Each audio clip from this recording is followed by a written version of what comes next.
Bonjour et bienvenue dans cette nouvelle vidéo. Comme vous l'aurez vu dans le titre, il s'agit donc de mon bilan du mois de janvier. Alors, dans ce bilan, vous retrouverez donc les catégories suivantes, lecture, séries, films, etc. Loisirs créatifs, un achat et quelques téléchargements musicaux et voilà, toutes petites choses à la fin. Donc on va passer directement donc à la partie lecture. Si vous me suivez dans les vlogs, vous avez vu dans le mois durant le mois de janvier, j'ai été malade, enfin on a été malade à la maison, on a eu la grippe et donc ça a pris vraiment beaucoup sur mon mois de janvier, donc j'ai lu que 3 malheureux livres, voilà.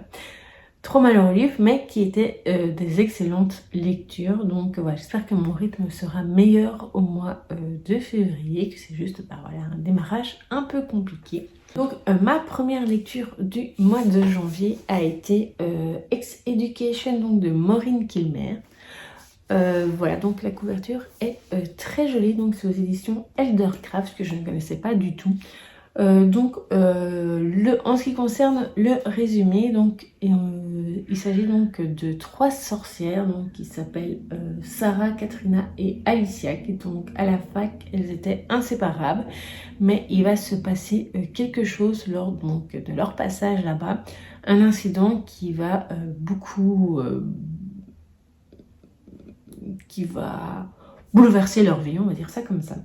Et donc après on suit Sarah qui est donc la narratrice principale du récit.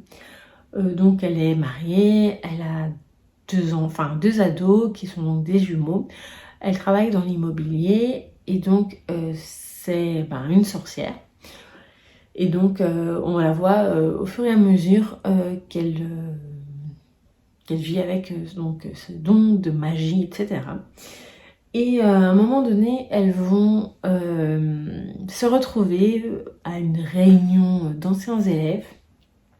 Et donc, elle va les retrouver et il va après se passer pas mal de choses.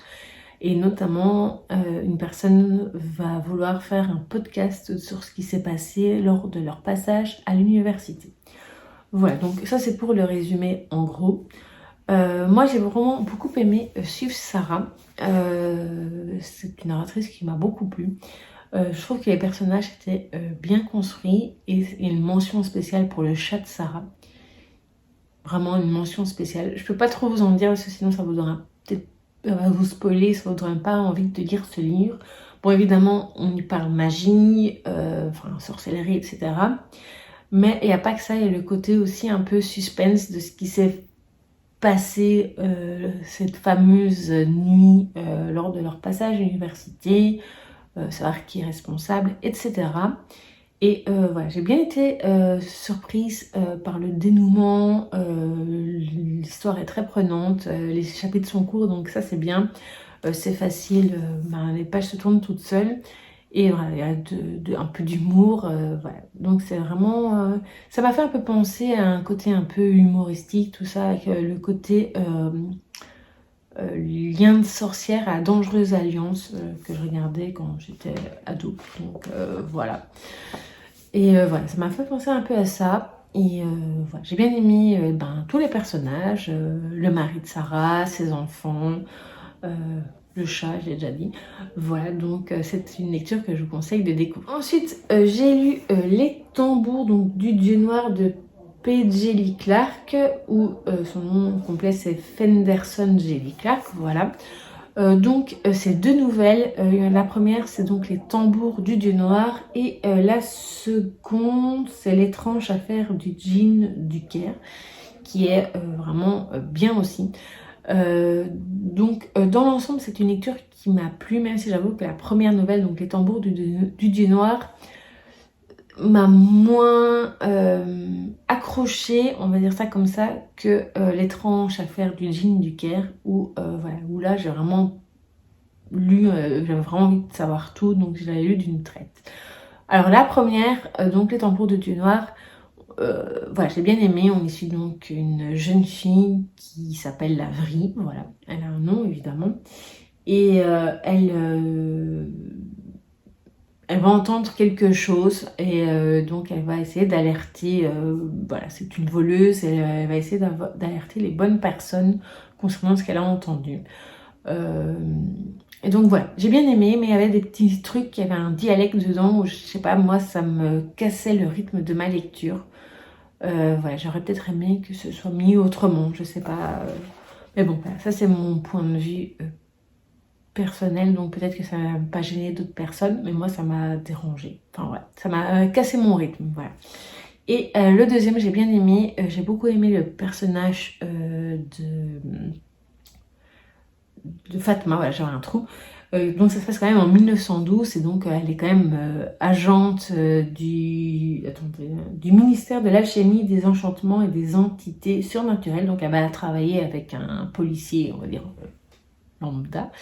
Et voilà, je trouvais que c'était assez intéressant et ça m'a vraiment donné envie de lire. Apparemment, je vois qu'ici, il y a une autre aventure donc, du ministère. Donc, c'est le ministère du tramway entier. Mais l'autre, c'est... j'ai oublié le nom. Je vous le remettrai ici, le nom du livre. Mais donc, ça a quand même donné envie de lire ce côté-là, en fait, par rapport au djinn. Donc, c'était vraiment bien construit. Je trouvais l'histoire, même si c'était une nouvelle, bien construite et bien rythmée. Donc, voilà.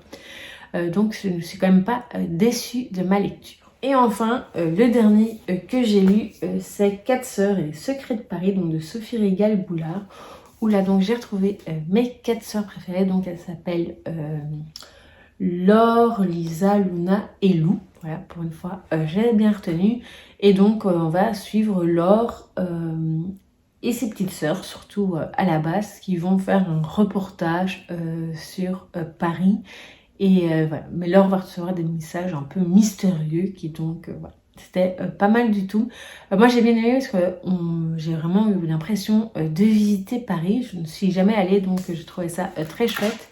Et je pense que je l'avais déjà dit dans un vlog, mais il y a la petite carte ici, donc c'est très facile pour s'y retrouver lors de la lecture et donc voilà. Moi, j'ai vraiment bien aimé et voilà, c'était encore un excellent tome donc des 4 sœurs. Voilà donc pour les lectures, on va passer à la catégorie suivante.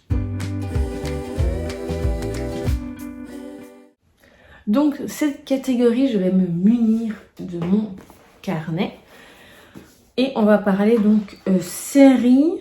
Voilà, donc on a regardé avec ma maman 1, 2, 3 séries.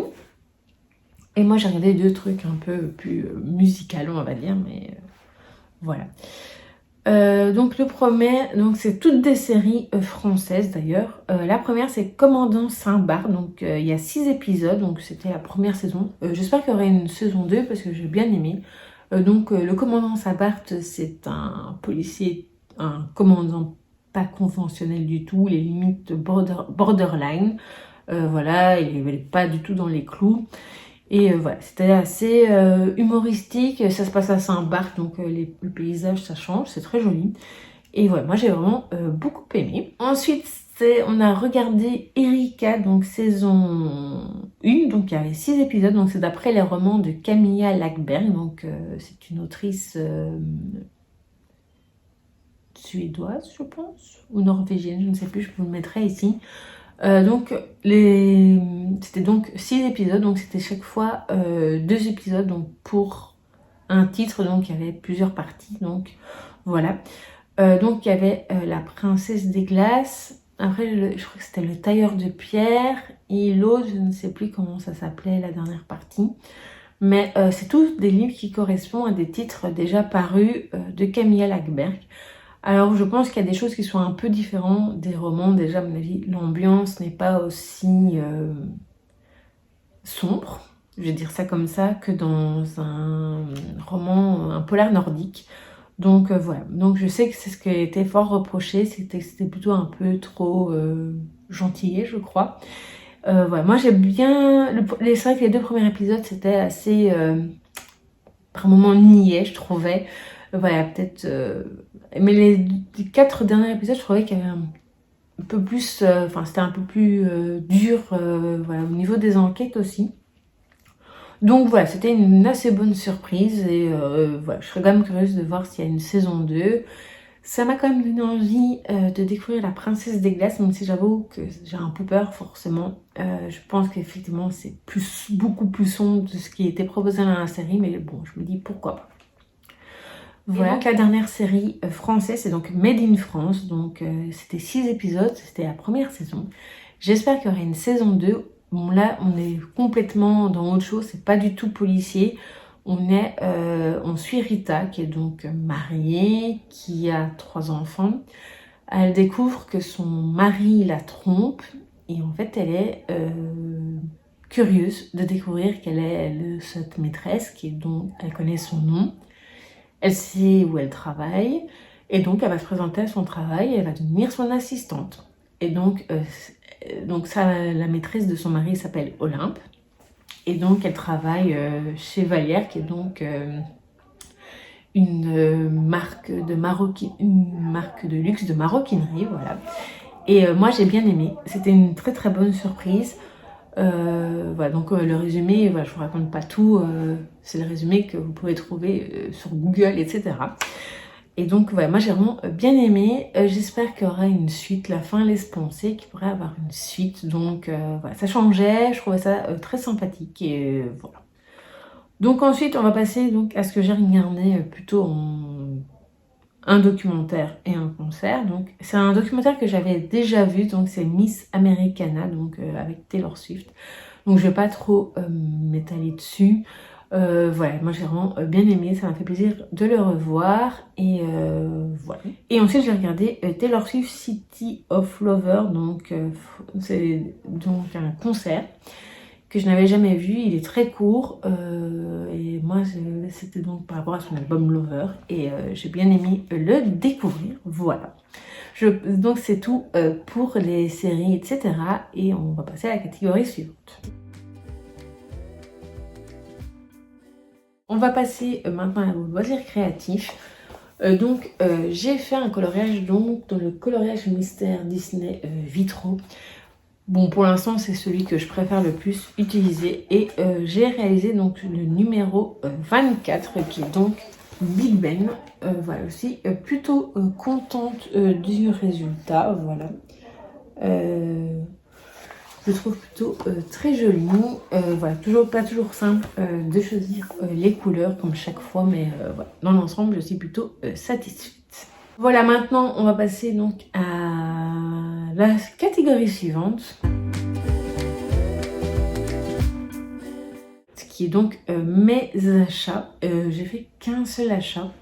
Je vais vous le montrer. Je pense pas que ça va intéresser beaucoup, mais voilà, je vous les montre quand même. Je me suis acheté, donc j'ai mis dans la boîte des stickers Taylor Swift. Donc voilà, mon seul et unique achat du mois de janvier. Comme j'ai été malade, c'est vrai que j'ai pas eu vraiment l'occasion de sortir en librairie et j'avais pas spécialement, vu que je n'ai pas lu grand chose. Voilà. Ça a fait plutôt des économies. Enfin voilà, c'était un mois très raisonnable, on va dire ça comme ça. Et donc, on va passer à la dernière catégorie. Forcément, j'ai quand même fait des téléchargements musicaux. Vous n'allez pas être surpris si je vous dis que j'ai complété un album donc, de Taylor Swift, donc c'est Red.